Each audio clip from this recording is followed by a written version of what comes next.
Hey folks, welcome back to the farm. It is corn season in Nebraska. There's corn everywhere.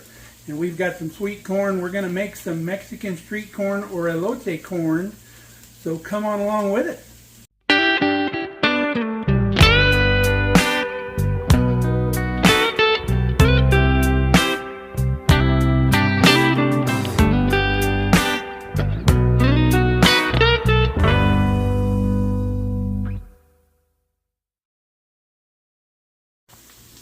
So what we got here is 4 good ears of fresh corn, and we stripped it off the cob with our corn stripper that we use.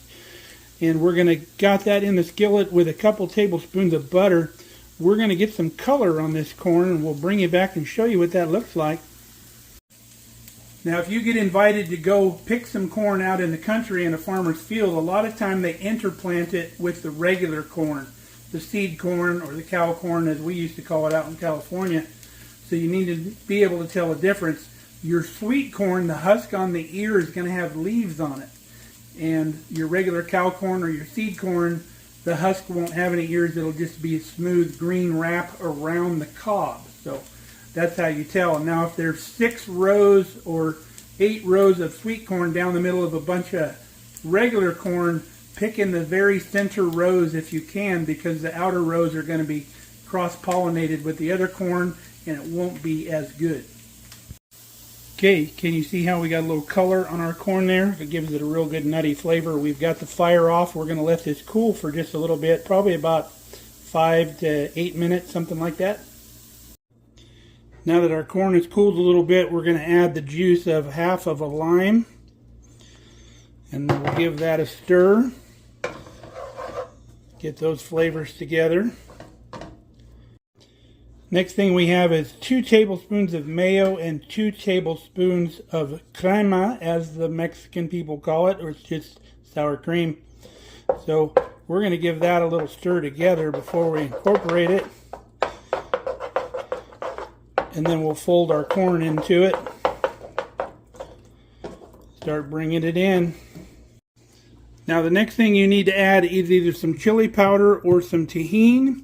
Because we use the lime juice already, I won't do the tahini because it'll get too tangy.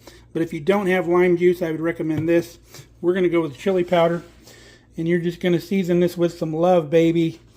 Kind of to your liking. That looks good to us right there. Gives it a good color. Next thing is some cotija cheese. You can buy it in the cheese area of your store. It's a Mexican cheese. It crumbles really easy.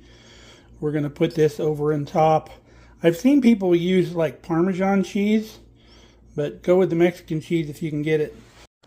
Then you absolutely have to hit it with some cilantro. We got the fresh cilantro out of the garden. We try to keep this growing almost all year because we love it. We love Mexican food, and this is a staple. Having plenty of cilantro. There you go, folks. Look at that. Well, there's supper, folks. Doesn't that look tasty? Can't wait to dig in. So if you love Mexican food and you've never had this, give it a try. Sometimes you can find the street vendors that have it. They'll serve it on the cob. They'll rub the cream and the mayonnaise over the cooked corn cob, and then they'll sprinkle the tahini or the chili powder on it and sprinkle it with cheese and then a little bit of cilantro on top, and you eat it that way. Sometimes they serve it in a cup, which is called en vaso, and that's really good too. That's similar to what we're having tonight. So hope you give this recipe a try. It's fantastic, and we hope to see you again here real soon on Mark Kelly Farm. Bon appetit. We love you guys.